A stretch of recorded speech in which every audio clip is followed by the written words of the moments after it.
Maintenant que je sais contrôler l'électricité, je peux enfin devenir un site. Ouah, oui. Fusion! Yeah! Bonjour les padawans de la physique, Obian pour vous servir. Bienvenue sur la chaîne qui répond à vos questions. Et pour ce faire, laissez-les en commentaire et j'y répondrai lors d'une prochaine vidéo. Aujourd'hui, on continue sur notre lancée et on continue de voir ce que c'est l'électricité. On répond donc toujours aux commentaires de Florent, mais ce coup-ci, on va enfin rentrer dans le détail du courant alternatif. Donc comme je le disais, cette vidéo est une deuxième partie. Il n'y a pas besoin de voir la première pour comprendre ce qu'on dit ici. Cependant, si vous n'avez aucune notion d'électricité, c'est bien de savoir ce qu'est une tension et une intensité, et ça c'est dit dans la vidéo d'avant. Si par contre vous êtes familier avec ce genre de notions, restez et on va voir ce que c'est le courant alternatif plus en précision. Donc ce qu'on a vu, c'est que notre générateur fournissait une tension continue. Vous savez, avec une borne plus et une borne moins. On a dit que les électrons allaient toujours du moins vers le plus, et que, par convention, l'intensité allait au sens inverse. Donc l'intensité va toujours du plus vers le moins. Cette tension est fixe et a une valeur constante.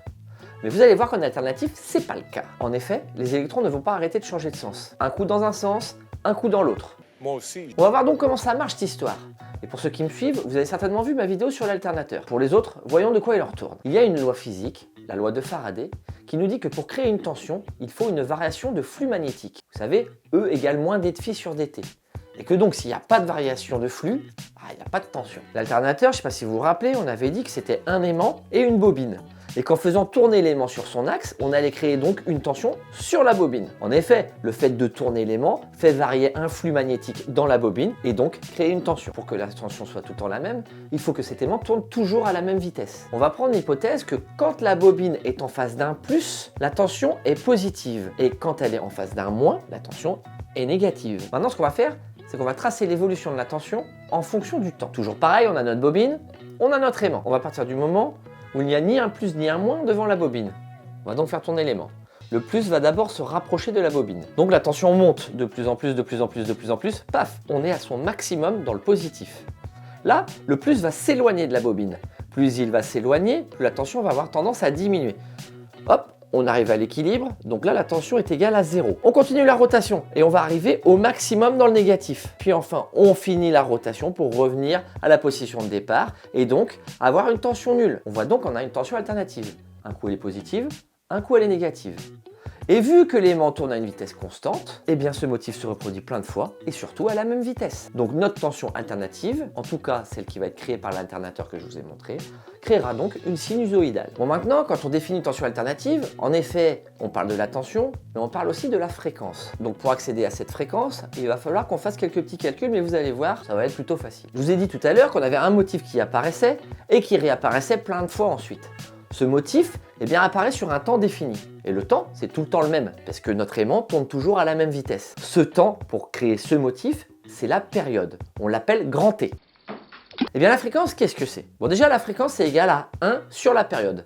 F égale 1 sur grand T. Et la fréquence, on la définit par le nombre de motifs qu'on va pouvoir faire en une seconde. C'est pour ça que notre période doit elle aussi être définie en secondes. Donc la fréquence, en fait, c'est un nombre de motifs par seconde. L'unité de la fréquence, c'est le Hertz. Et le Hertz, tout simplement, ça veut dire par seconde. Quand on parle d'une tension alternative, eh bien on donne toujours une tension et une fréquence. Mais quelle tension on va donner? Parce que la tension, elle change tout le temps. Un coup elle est positive, un coup elle est négative, et en plus la valeur est toujours différente. On va dire qu'on prend la tension moyenne. Mais non, on voit bien qu'on repasse toujours par 0 et qu'on a la même forme en haut et en bas. Donc la moyenne, elle serait nulle. C'est nul! Donc il faut trouver une autre valeur. Eh bien on va voir ce qu'on appelle la tension efficace. Pour comprendre ce qu'est la valeur efficace, on va comparer une tension continue à une tension alternative. Donc comme vous le savez déjà, la tension continue a une valeur fixe.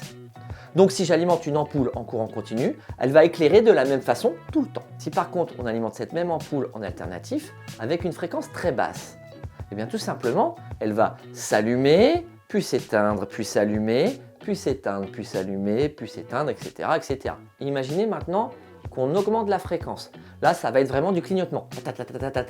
Donc là, on voit qu'intuitivement, on peut comprendre que si on augmente la fréquence, on va avoir l'illusion qu'elle est tout le temps allumée, l'ampoule. Et en plus, à une valeur de tension constante. Si on la compare avec le courant continu de tout à l'heure, vous voyez que les luminosités sont les mêmes. Ça voudrait dire que la tension alternative équivaut à une valeur de la tension continue. Ben, c'est ça la valeur efficace. La tension efficace, on peut la calculer facilement. Vous vous rappelez votre sinusoïdale? Ben, vous prenez la valeur de tension max, celle qui est en haut de la crête, là, la tension crête, tension max. Et bien si on la divise par racine de 2, ça nous donne la valeur efficace. Donc maintenant qu'on sait tout ça, on va comprendre un petit peu mieux pourquoi on parle souvent du 220 volts 50 Hz pour nos maisons. 220 volts, bah c'est la valeur efficace, et 50 Hz, c'est la valeur de sa fréquence. Donc pour le réseau domestique, ce qui alimente nos maisons, ça sera pour tout le monde en France du 220 volts 50 Hz. Mais par contre, quand on parle de courant alternatif, il y a une grandeur qu'on n'a pas encore vue, qu'on va voir tout de suite. Il s'agit du déphasage. On va l'expliquer. Je viens donc de vous dire que dans vos prises, vous aviez du 220 volts 50 Hz. Seulement, on y branche des choses. Allez-y.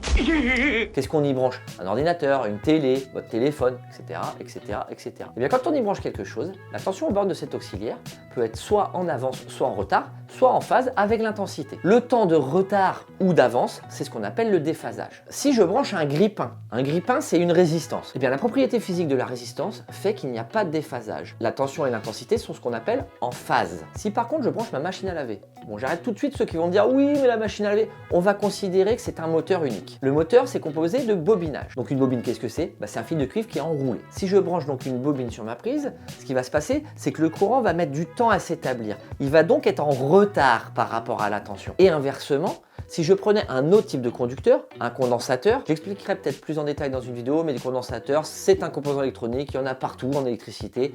On verra ça peut-être un peu plus tard. Juste à savoir que c'est quelque chose qui va se charger et se décharger. Moi aussi. Sauf que quand on l'alimente, il se charge. Donc si je le branche sur ma prise, il va se charger tout de suite. Donc là, l'intensité va être en avance par rapport à la tension. Quand je prends une courbe avec la tension et l'intensité et qu'on voit que les courbes sont décalées, il y a un temps de décalage, un temps de retard ou d'avance. Ça, c'est le déphasage. On l'appelle de la lettre grecque phi et son unité sera en degrés ou en radians. Ça sera donc une unité d'angle. Et là, vous allez me dire, je comprends pas, on vient de prendre un temps. Comment ça peut être un angle? Eh bien, on va le voir tout de suite. On va prendre une période donnée. On va la mettre à côté d'un cercle. Et on va faire bouger le point dans le cercle en même temps que dans la période. Un cercle, je rappelle, ça va de 0 à 360 degrés. Je vais commencer donc ma période à 0 degré. Là, on va fonctionner en sens anti-horaire, dans le sens trigonométrique si vous voulez. Je commence à monter ma tension. Ma valeur va donc être positive. Donc je monte jusqu'à arriver à une valeur max dans le cercle. Je suis à 90 degrés. Je continue. Maintenant, la tension a tendance à descendre. Donc sur le cercle, je descends ma valeur jusqu'à arriver à 180 degrés. On revient au 0 volt. Ensuite, la tension va être négative. Donc je descends dans le cercle, j'arrive à une valeur max, puis je reviens au 0 degré ou à 360 degrés. Donc on voit bien que notre période peut être donnée sous une valeur d'un angle. Donc un temps peut être équivalent à un angle. Et bien comment je vais faire pour calculer mon déphasage alors que j'ai un temps de retard ou d'avance?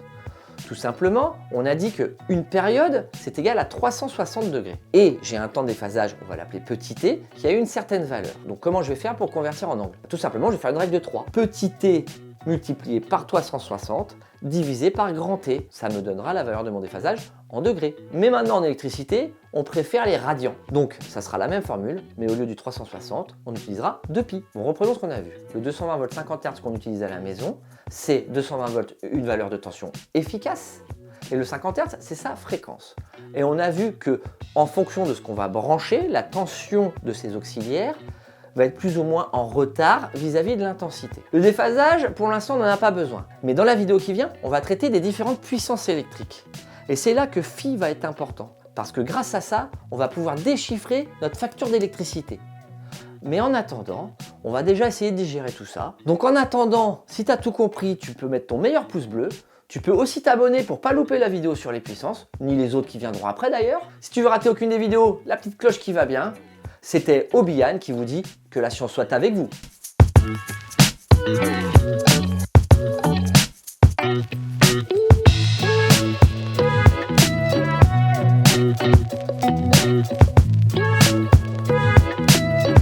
Et c'est parti pour le show, et c'est parti, tout le monde est chaud.